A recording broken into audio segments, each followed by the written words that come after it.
Well, fine, good evening, everyone. This is Patricia, and I am traveling for history. I'm in Brandon, Vermont today at St. Mary's Cemetery. This is the newer side I'm showing you right over here. And actually, I'm going to start over here on this side and do as much as I can. I have maybe 30 minutes left of sunshine today. You have to be careful where you're walking because there is ice all over the place.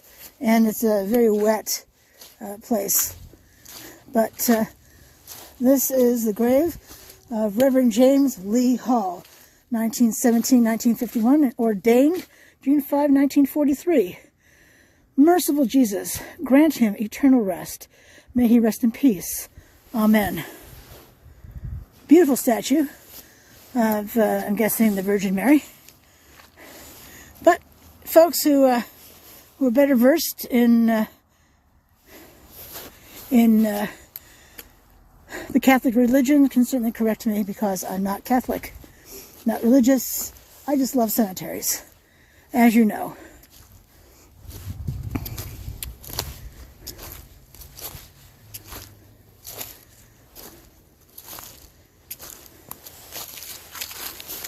A veteran of the U.S. Navy. I don't know what FT stands for.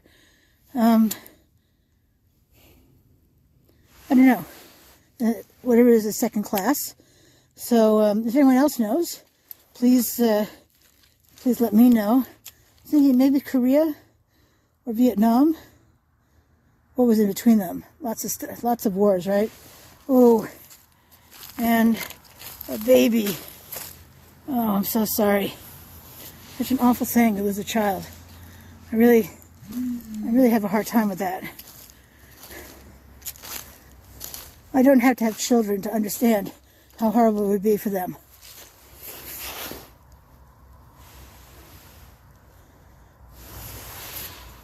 Mother named Snow. Father, Fred Robert Snow. She was Annabelle Mary Snow. And back here we have Michael O. Snow, U.S. Army, Vietnam, 1948 to 1995. Part of the American Legion, because that's what it says right here.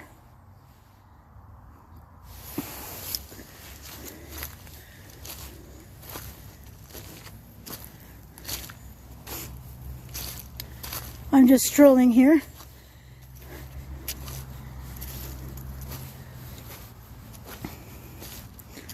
Now there's a French name. Holy cow. Armand Bernard Boisvenu. Specialist 2, U.S. Army, 1935 to 08. And Denise Boisvenu, 1964 to 2015. Wow.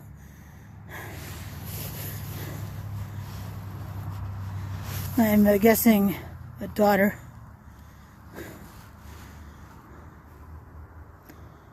Wow, 1964. So young. And here we have another one that says American Legion right here.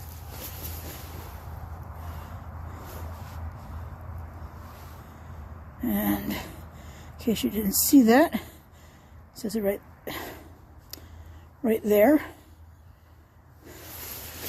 So Dominique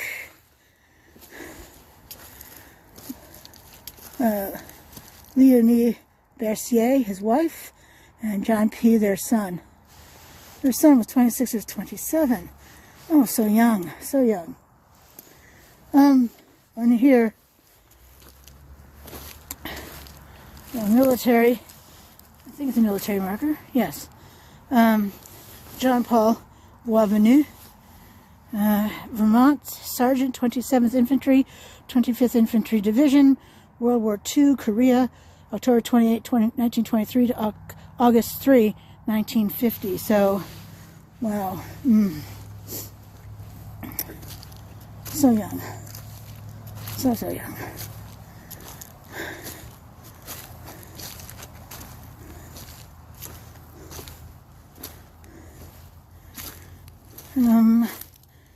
I hate to see the U.S. flag down on the ground as it is right here. So, oops. Oh, Sorry. Let's see if I can put this back in the ground.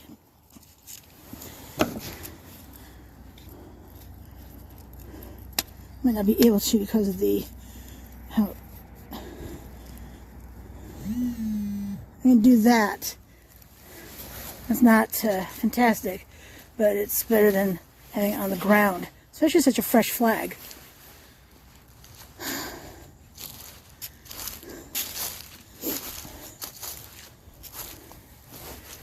I was here earlier with a friend. I'll have another video out. Melissa Deeg and I were here. It's funny, neither of us lives in Brandon, but here we were at St. Mary's Cemetery here.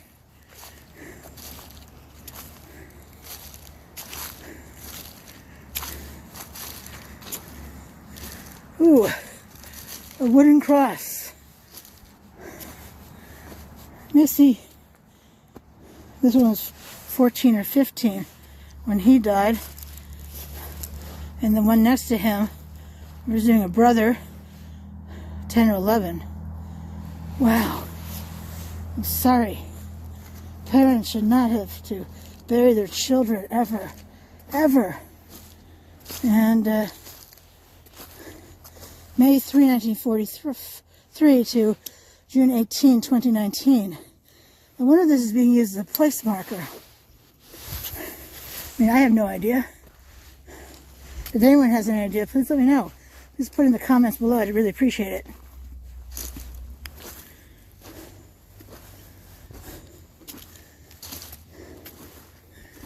There is a St. Mary's Cemetery, I think here in Brandon, and they're responsible to some degree for the cemetery. There's a caretaker, and there's some young person who comes and takes care of the grass in the when it's grass cutting season. You see there's a path. Now understand, if you come here, the gate is locked, but you can walk in. You just walk around the gate.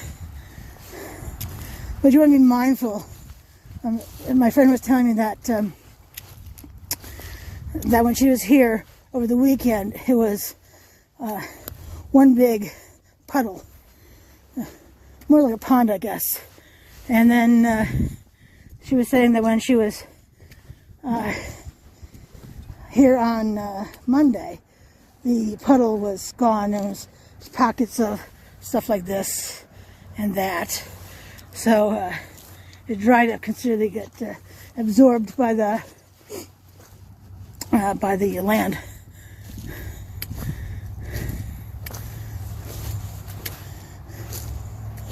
I'm going to take you back here to a family grave she has shown me. There's an indentation here. Not sure you can see that. Back before cemeteries used the concrete vaults they do now for burials, they would just bury someone bury a casket or a coffin in the ground directly. So as a person's body would what's the term? I can't think of it, but disintegrate comes to mind. And of course, the casket would likely be made of wood. So as most of them would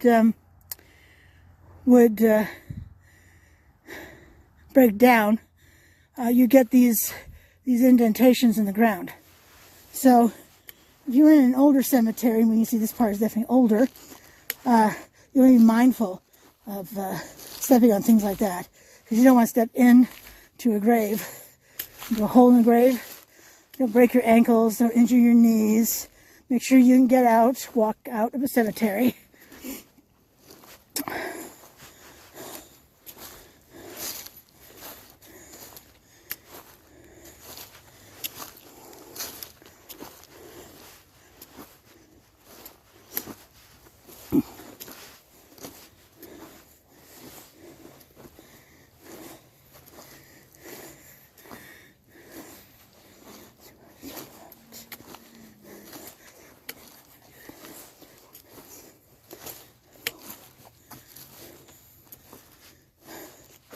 All right, so now we're here with Frank L., veteran, World War II, 43rd Bomb Squadron, June 16, 1915 to March 18, 2006. Marjorie A., his wife, who was born in 1928 and died in 2017, says, beautiful wife, mother, and friend. Wow. Isn't that fantastic? Zoom in so you can see that better. You can see my photographs on Instagram and on Facebook under Traveling for History. If you want to follow me on Facebook, please follow me under my Traveling for History page. I would prefer that. And curious about this cross up here. Notice how it's leaning back. You see, wonder why it's leaning back. So, it's leaning back because the piece it's connected to is failing. See that right there? In fact, there you go. Now you can see it. Oops. That piece is failing. So as pieces fail, that's how we have headstones that fall over. One of the many ways. Frost heaves, all that kind of stuff. But this is the family I wanted to show you because it has this beautiful monument in the center. I'm just walking by here and I see another baby.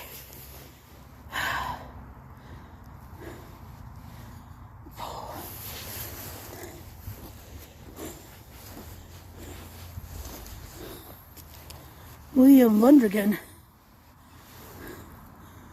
1883-1972.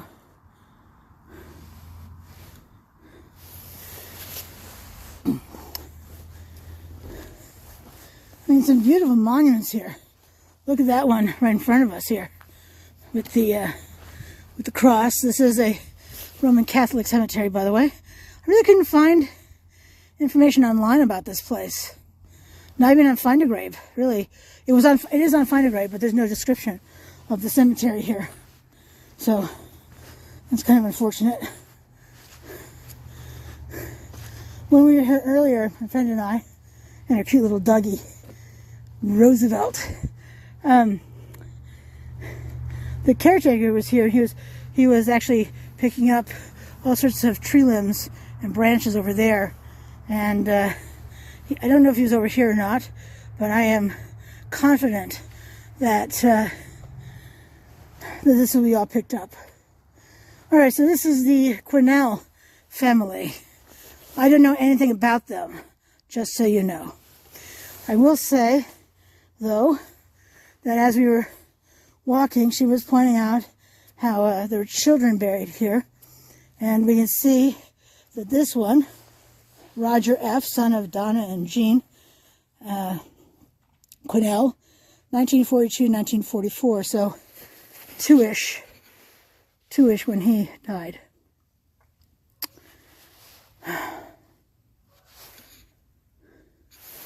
It's really sad.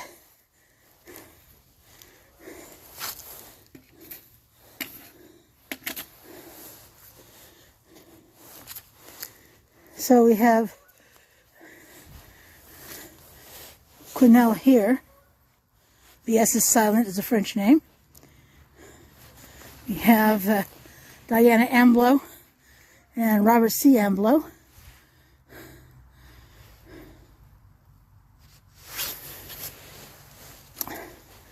Another baby with the classic lamb on the top of the headstone. Francis John Cornell, 1948-49, so no more than a year-ish. It brings me no joy to share the children. I just think it's important to see how many little kids are buried in these places. There's this beautiful monument here, Son, Gerald R., August 14, 36 to November 1, 1961. Mother, Elsie M., November 24, 1911 to January 15, 1998. Father, Xavier F., Xavier F., January 25, 1905 to November 15, I think that's 1994. Yes, 1994. Sorry, that took a little bit. This one's in memory of Edward R. Cornell, Private First Class, U.S. Army. That's not pretty hollow under there. March 23, 1935 to March 31, 2008. Beloved soulmate of Kitten. Huh.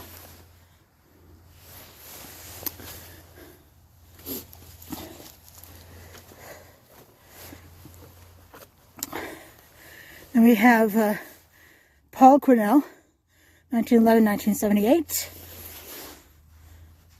And Michael P. Cornell, 1941 to 2021. If you've been watching my cemetery videos for any amount of time, you know how much I prefer when they have the birth and death dates as well. I like to know how old someone was when they died. And then here we have, it's a different last name, James A. Beauregard, Corporal, U.S. Marine Corps, Vietnam. December 26, 1936 to October 5, 1989. So he certainly lived beyond the Vietnam War, but still.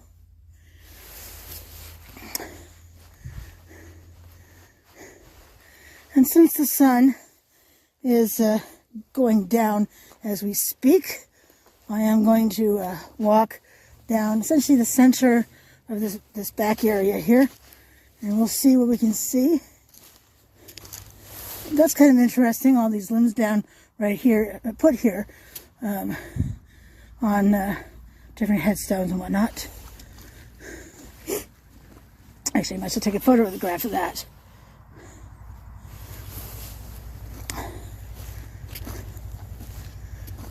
If you use Google Maps to get here, it will get you here perfectly, really beautifully.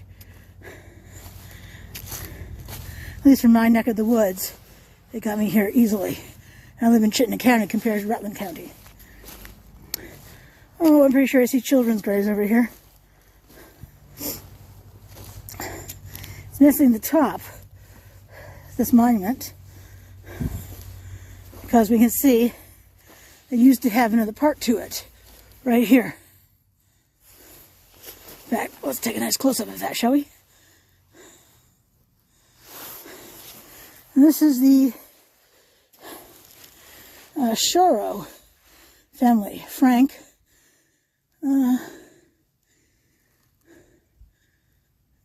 Something Vermont Volunteers.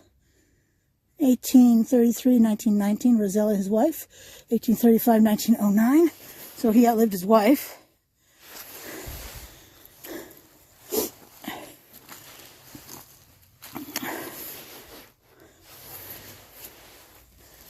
And let's see.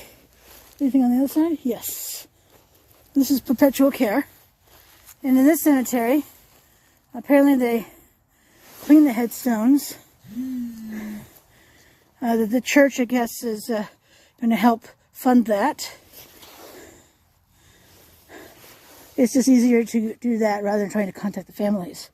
Daisy Shoro, wife of Henry Vasso, 1881-1906.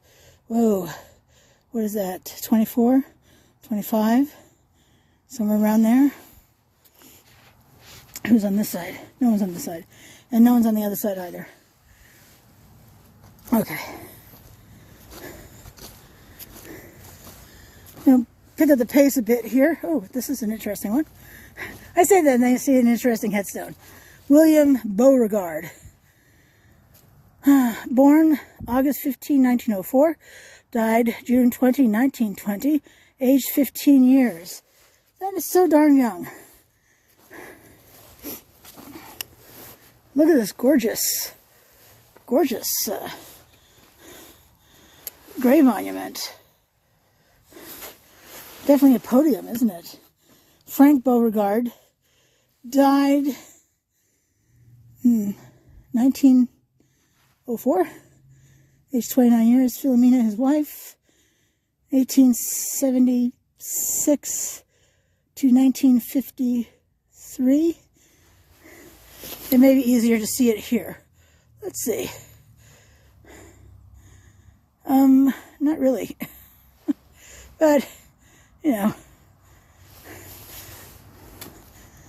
But I would be tall enough to use this podium. I want to show you this other piece before I head down to the front and show you the entrance. I'm parked right up against the entrance though, because it's not a lot of parking in front of the gate. You'll see if you look online, it looks like a lot more space, but it's really not.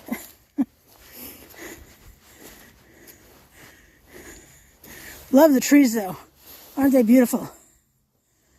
They don't even have to be full of leaves for me to love them like that. But if you do come here, there are paved paths you can drive when the gates are unlocked. When the gates are open. I'm presuming they're locked. I didn't try to open the gates. They're closed for a reason.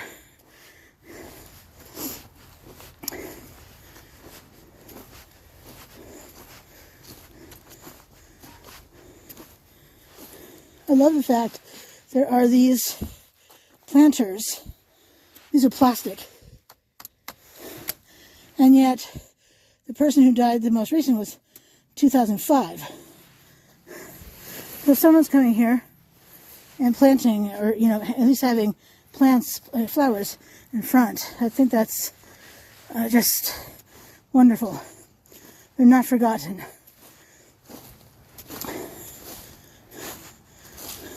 See how this looks like a grave? We're definitely in the old section, though. They are still accepting burials as far as I know.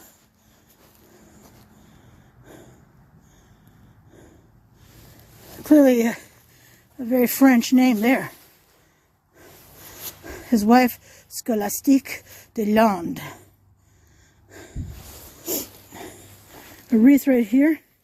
And it looks like a plant was right there. Wow.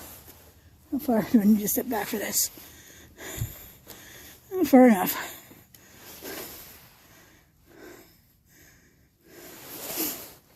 Phil M. Laporte, 1893 to 1965. His wife Gladys Gelano, 1895-1978.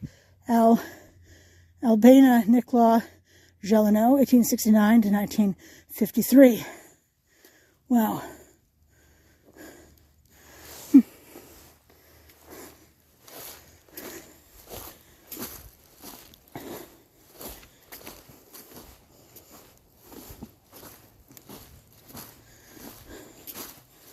This part looks really soggy.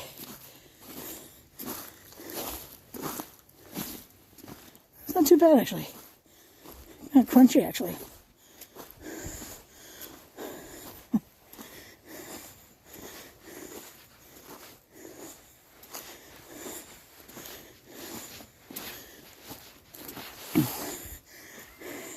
Interesting grouping. Last name is Kopp. Force, Stone, Force, Dwyer, and Force. What is this? I see what I'm guessing this is a headstone. Maybe it says some other type of marker. If anyone else knows, please let me know. I'm always curious.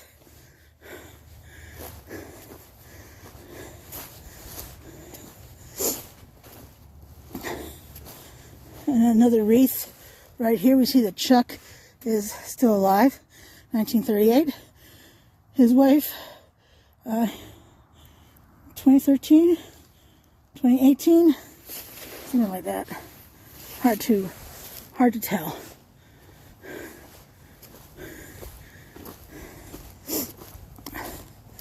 It's about 34 degrees Fahrenheit out here.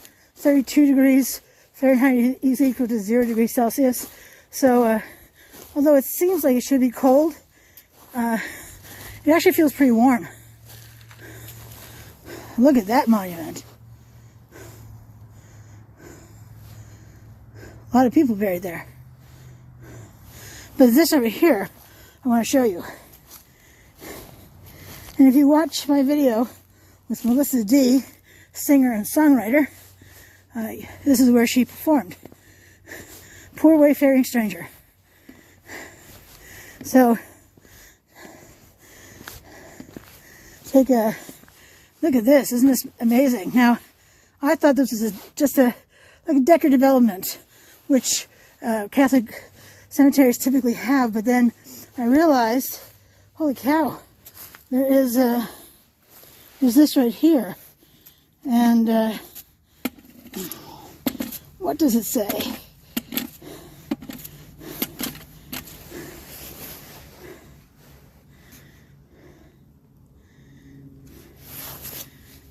Gary and Helen, I don't know,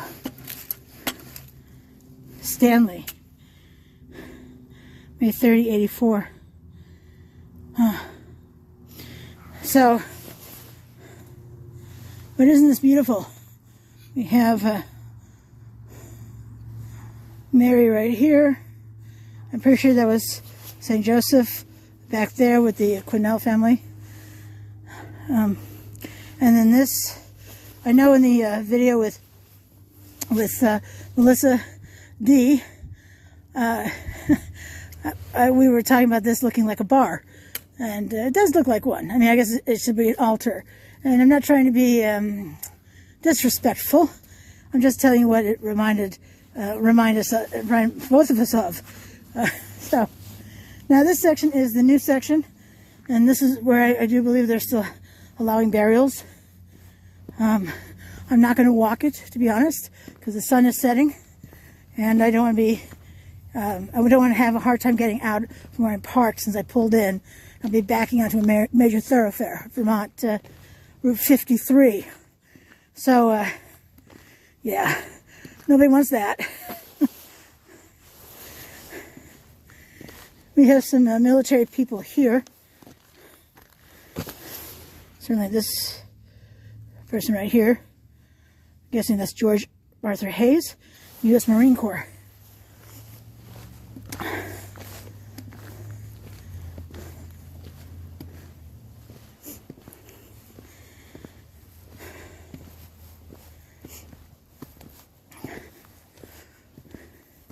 Interesting, though.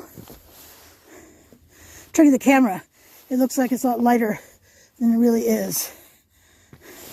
In the old section we were just looking at, and I see there's a flagpole right here, and I hope there's a flag that flies when it's nicer weather out.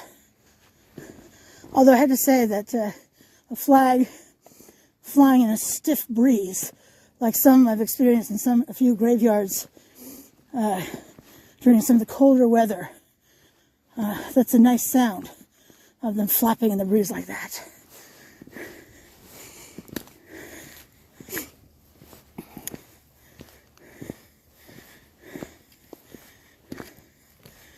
And you see where I'm parked. Wait, that car in the distance, that's my car. So, yeah.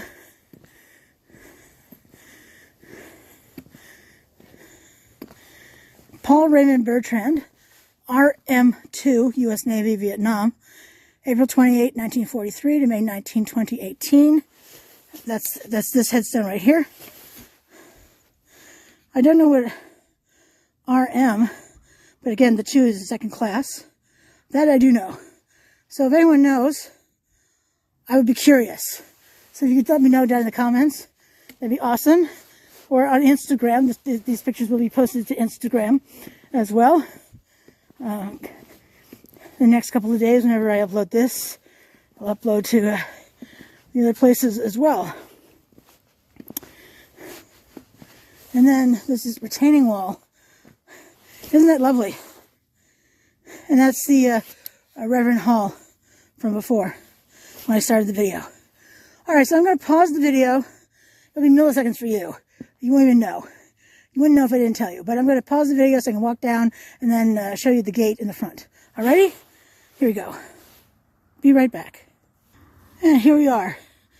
We can see perhaps how this one says St. Mary's. And you see the gate here, which is chained and locked. And how this one over here says cemetery.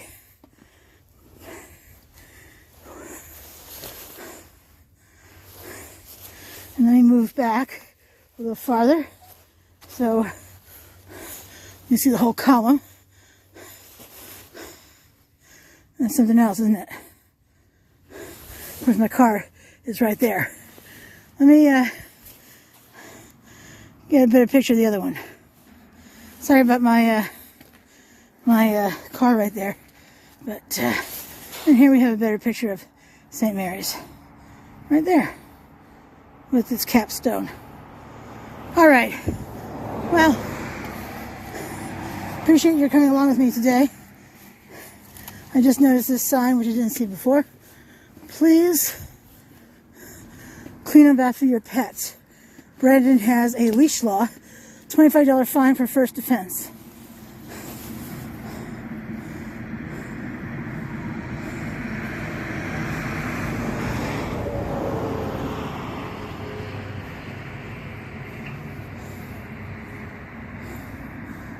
I don't think this picture's going to come out that great. But I could be wrong. Anyway, this is Patricia, and I am traveling for history. And until I see you tomorrow, you have a great night. If you like my videos, please subscribe to my channel. I would really appreciate it. To the 143 who already have, thank you so much. Your support means a lot to me. I'm on Instagram and Facebook under Traveling for History. I post photos every day of the week, so check it out. Follow me on both those places. On Twitter, I am Traveling for HI number 1, so that's Traveling for High with a numeral 1. And my website, travelingforhistory.com or .org, either one will get you there.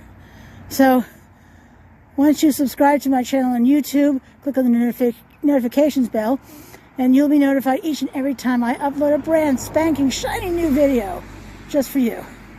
Come along with me to these interesting places. I'd love the company. All right. Y'all have a great night.